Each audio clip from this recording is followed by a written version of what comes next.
सभी बहनों को राम राम। वेद व्यास जी ने भागवत महापुराण में भगवान वेद व्यास जी ने कहा है,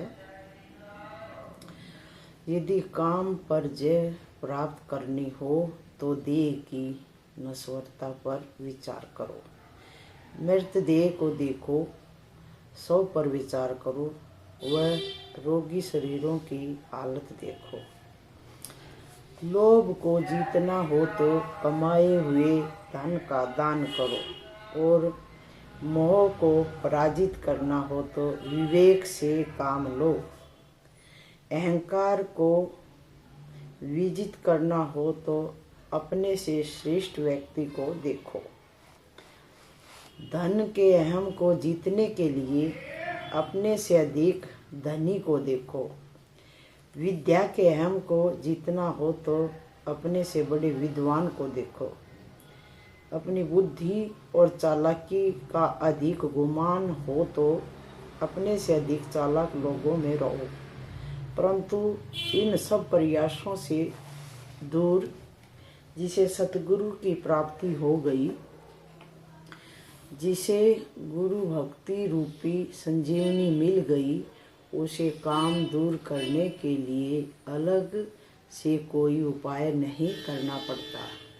क्रोध दूर करने के लिए भी कोई अतिरिक्त उपाय करना आवश्यक नहीं है। अविद्यता दूर करनी हो तो विद्यालयों में जाइए, अनपढ़ हो तो अध्यापकों की दास्ता स्वीकारिए। परंतु जिसने गुरुदेव की दास्ता प्राप्त कर ली, वह अनपढ़ होते हुए विद्वानों को पढ़ाता है, ना समझ होते हुए समझदारों को समझाने की क्षमता रखता है। क्योंकि नास्ति ततो गुरु परम, शिष्य का यह कर्तव्य हो जाता है कि गुरु सेवा में अपना सर्वस्व लुटा दे। गुरु का यह स्वभाव ही होता है कि वह संप्राप्त आध्यात्मिक पूंजी का अपना संपूर्ण को शिष्य के हृदय में उड़ेल दे। इसके बावजूद उनकी पूंजी में कोई अभाव नहीं आ पाता। जिस शिष्य में गुरु के प्रति अनन्य भाव नहीं जागता, वह शिष्य आवारा पशु के समान ही रह जाता है। उसकी हालत धोबी के कुत्ते जैसी हो जाती है, न घर का न घाट का। उसके मन को पूर्ण विकसित हो पाने पर अवसर नहीं मिलता। अधिक भटकने से उसका मन नास्तिक भाव में आ जाता है और वह खीनता अनुभव करने लगता है। पर जिसे सतगुरु मिल गए हैं और जो सत शिष्य बन सका है, उसके लिए परमात्मा की प्रेम प्रवाह का झरना फूट निकलता है। गुरु प्रसाद, गुरु कृपा जब हृदय में प्रविष्ट होती है, तब आहा क्या कहना। गुरु प्रसाद क्या वस्तु होती है, यह यदि जानना हो तो किसी गुरु भगत के हृदय में झांक कर देखिए। गुरु प्रसाद का स्वाद क्या होता है, यह यदि जानना हो तो किसी सत शिष्य के हृदय में झांक कर देखिए।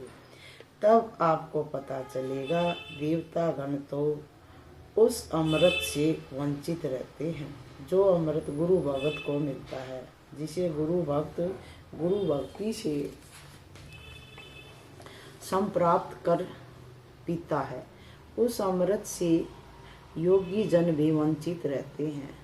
कर्मी तो इस अमृत से बहुत दूर रह जाते हैं।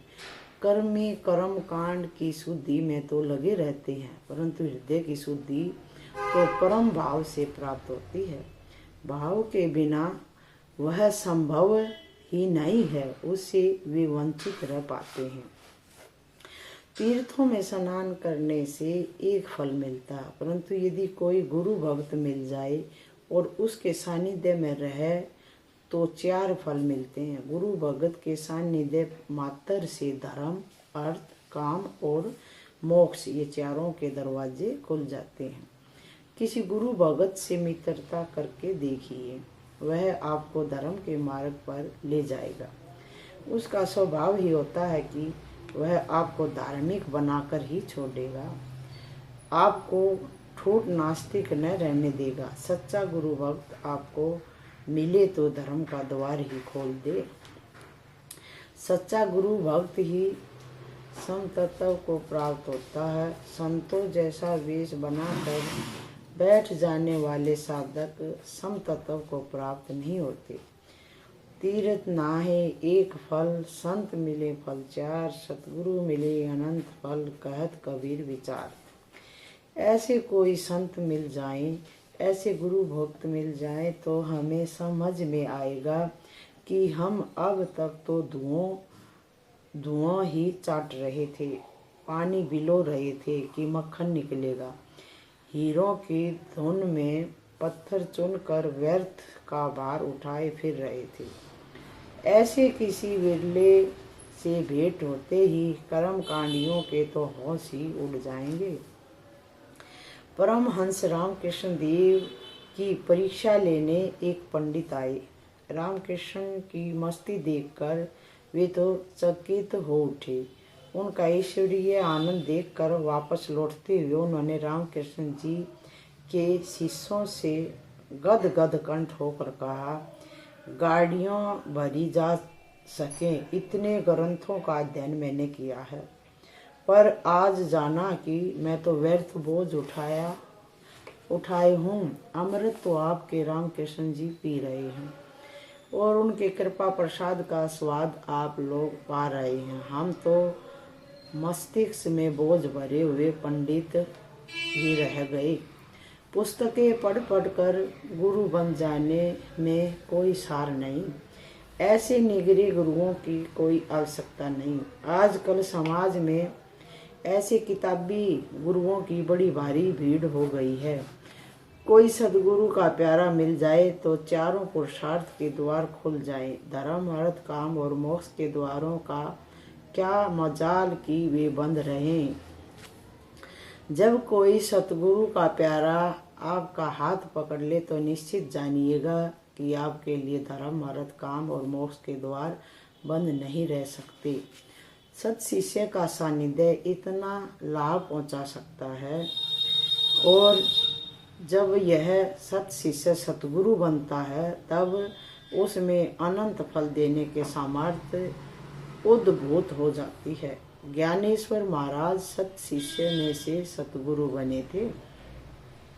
कबीर साहिब सत शिष्य में से सतगुरु हो गए थे। इसी प्रकार नानक देव तथा विवेकानंद सत शिष्य में से सतगुरु हुए थे। सत शिष्यों की पावन कथाएं अपने हृदय को जितना पावन करती हैं, हमें जितना पुण्य प्रदान करती हैं, इतना पुण्य तो गंगा स्नान से भी नहीं मिलता। सदगुरुओं और सत शिष्यों की चर्चा हमें जितना अमृत पिला सकती है, इतना अमृत पिलाने की शक्ति स्वर्ग के घड़े में कहाँ है। स्वर्ग का सुख तो स्वर्ग का अमृत ऐसा कहा है। सत शिष्यों और सदगुरुओं की गाथाएं सुनने से समझने से जो रस मिलता है, अमृत बरसता है, वह स्वर्ग के अमृत को लज्जित कर देता है। स्वर्ग का अमृत यहाँ आकर निरर्थक सिद्ध होता है। देवताओं के अमृत को तुच्छ सिद्ध करने का सामर्थ्य सतगुरु और सत शिष्य की गाथाओं में समाया हुआ है। जितना हृदय सतगुरु के श्री चरणों में द्रवित हो चुका है, जिनके हृदय में सतगुरु प्रविष्ट हो गए हैं, वे लोग सदगामी हैं। वे उस प्राप्ति में पागल हैं। पागल अर्थात जिन्होंने गल को पा लिया, इस अटकल को पा लिया है कि मस्ती कैसे ली जाती है, जिन्होंने इस बात को समझ लिया है कि अमृत कैसे लूटा जाता है।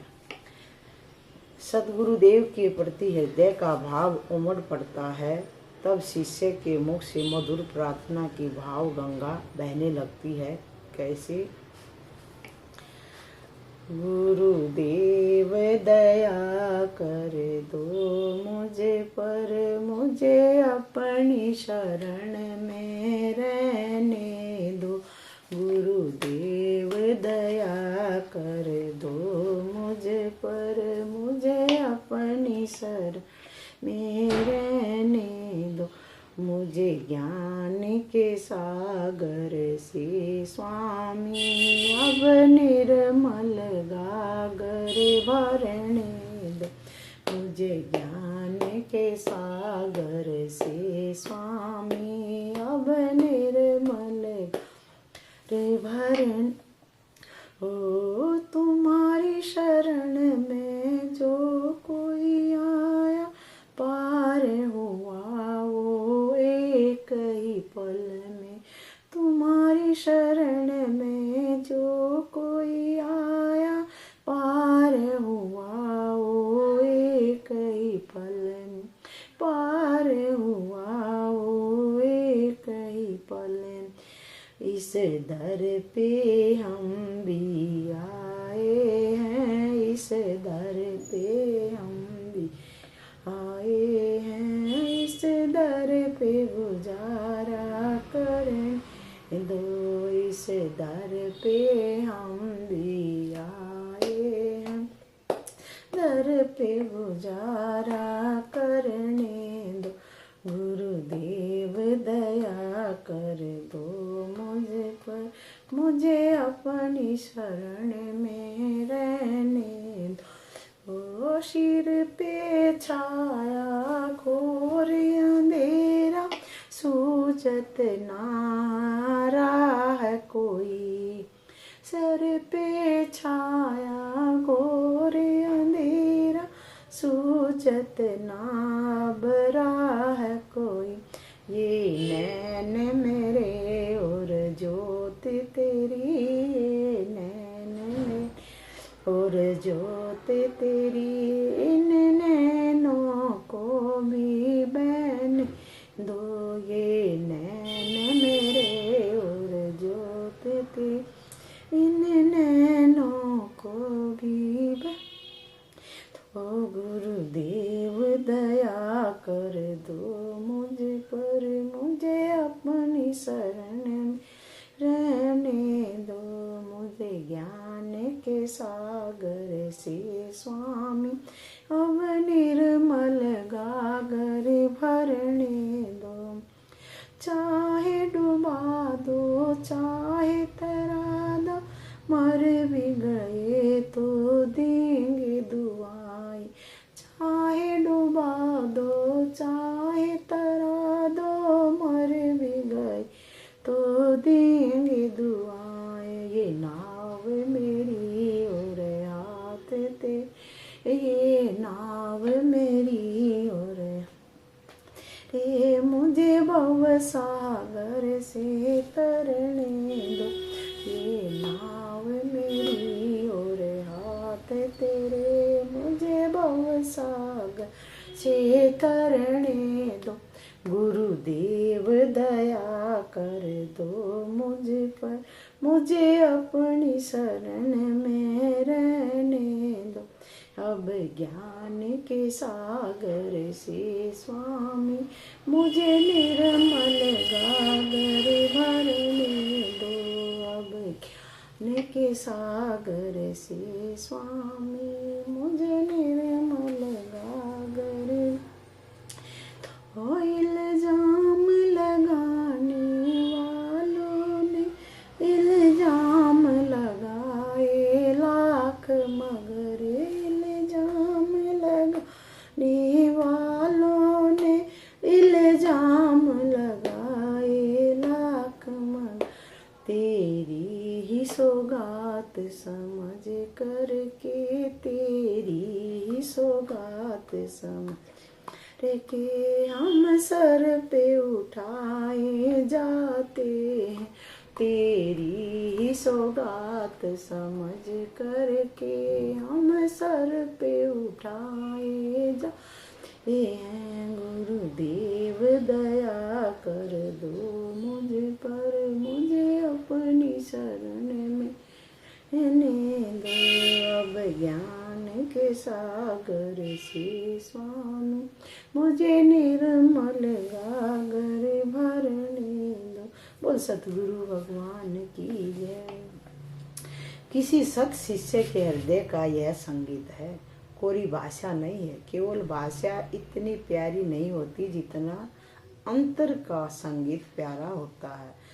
गुरुदेव दया कर दो मुझ पर, इसका पुनर्वर्तन करने से मुझे आनंद आता है। मेरे गुरुदेव के स्मरण में मेरा हृदय फिर से पवित्र होने लगता है। ब्रह्मानंद की मस्ती रोम रोम को सराबोर किए दे रही है।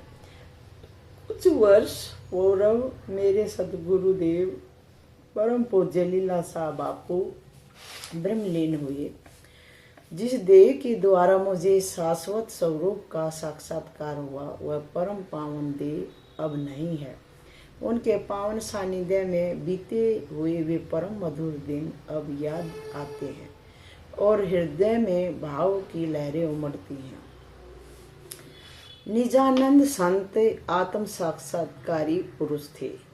उनके बहुत से शिष्य थे। निजानंद निज के आनंद में ही मस्त थे। निजानंद स्वामी निज वास्तविकता को स्वयं के आनंद को प्राप्त कर चुके थे। वे लोगों को दिन रात उपदेश दिया करते थे कि आप सच्चिदानंद हैं, निजानंद हैं, आप आत्मा हैं, शरीर नहीं हैं।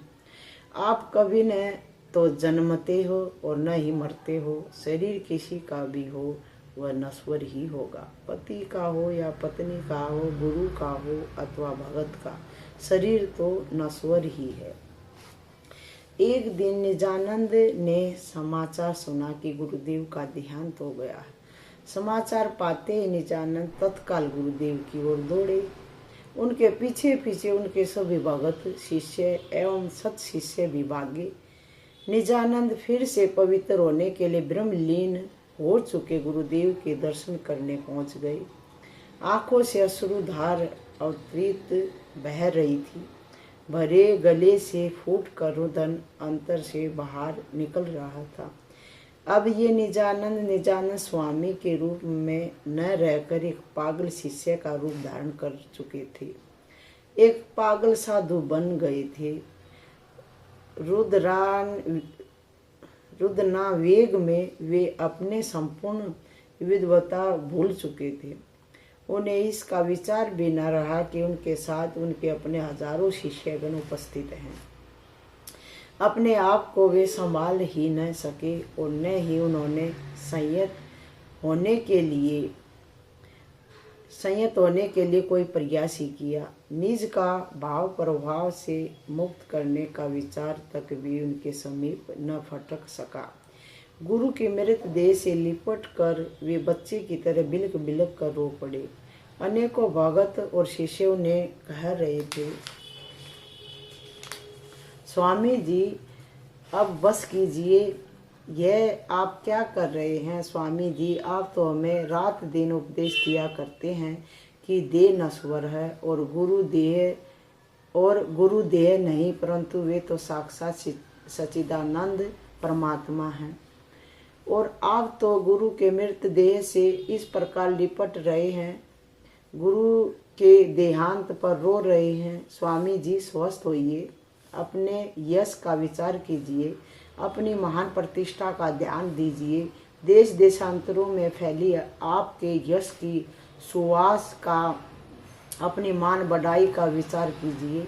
आप सबको वेदांत समझाते हैं और अनेकों को पहले भी समझा चुके हैं कि कोई मरता नहीं है और न ही कोई जन्मता है, न कोई माता है न पिता है, न कोई भाई है न मित्र है, न कोई गुरु है न शिष्य है। न में मृत्यु शंका, न में जाति भेद, पिता नेव में नेव माता न जन्मे, न बंधुर्न मित्रम, गुरु नरो शिष्य, चिदानंद रूप शिव ओहम शिव ओहम। आपने ही इन सब लोगों को सिखाया है और अब आप ये क्या कर रहे हैं। वेदांत ने तो तत्वमसी का उपदेश किया है, फिर भी आप क्यों रो रहे हैं स्वामी जी। निजानंद स्वामी स्वयं स्वामी बनकर नहीं बैठे थे, अपितु किसी सच्चे स्वामी ने उन्हें स्वामी तत्व में जगाया था। निजानंद ने शिष्यों से कहा, बाबा वेदांत में कहाँ लिखा है कि रोना वर्जित है। गुरु के परम पवित्र चिंतन में हृदय को पवित्र करने की मनाही कौन से निष्ठुर वेदांत में फरमाई गई है। इन्हीं गुरु जी ने तो वेदांत समझाया, अन्यथा वेदांत की पुस्तक तो 5-50 रुपए में मिल जाती है।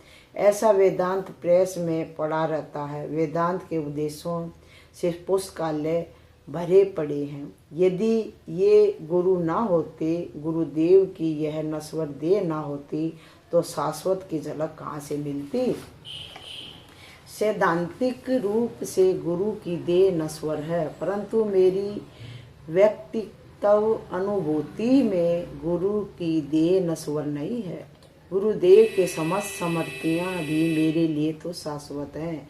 गुरु की यह देह धन्य है जो विश्वेश्वर की समझ दे सकी। गुरुदेव की इस नश्वर देह में से ही शाश्वत कृपा का झरना फूट निकला था। कौन कहता है कि इस दृष्टि से गुरु की देह नश्वर थी। वेदांत में कहाँ लिखा है कि गुरुदेव के पवित्र स्मृति में अपना हृदय पवित्र ना करो। गुरु के पावन उपदेश का, गुरु के पावन प्रेम का बारंबार स्मरण करके प्रेम सागर में न डूबो। मूर्ख बन गए हो या ठग हो, खुद को ब्रह्मज्ञानी मानकर कोरे के कोरे बैठे रह जाना चाहते हो पागल। सचमुच तुम जन्म आंध हो, तुम आवारा पशु हो। तुम्हारा हृदय पवित्र होना कठिन है यदि तुम्हें गुरु प्रसाद का भी ख्याल नहीं है। गुरु प्रसाद की कदर नहीं है तो तुम्हारे भाग्य में धक्के खाने के अतिरिक्त और क्या हो सकता है। तुम संसार के लिए रोओगे, संतानों के लिए रोओगे, परिवार के लिए आंसू बहाओगे, परंतु मैं तो गुरु की कृपा के लिए रोऊंगा।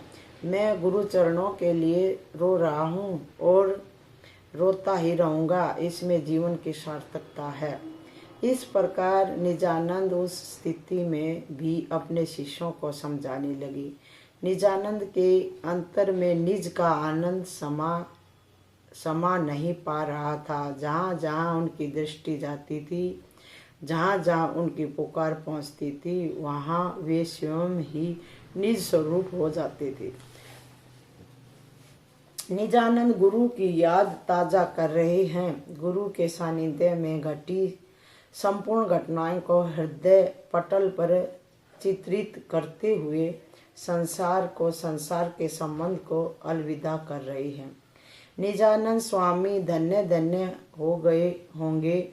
गुरु चरणों के भाव विभोर निजानंद स्वामी के चरणों में अपने बार बार नमस्कार हो। इस प्रकार के निजानंद गण सदगुरु के सत्य शिष्यगण एवं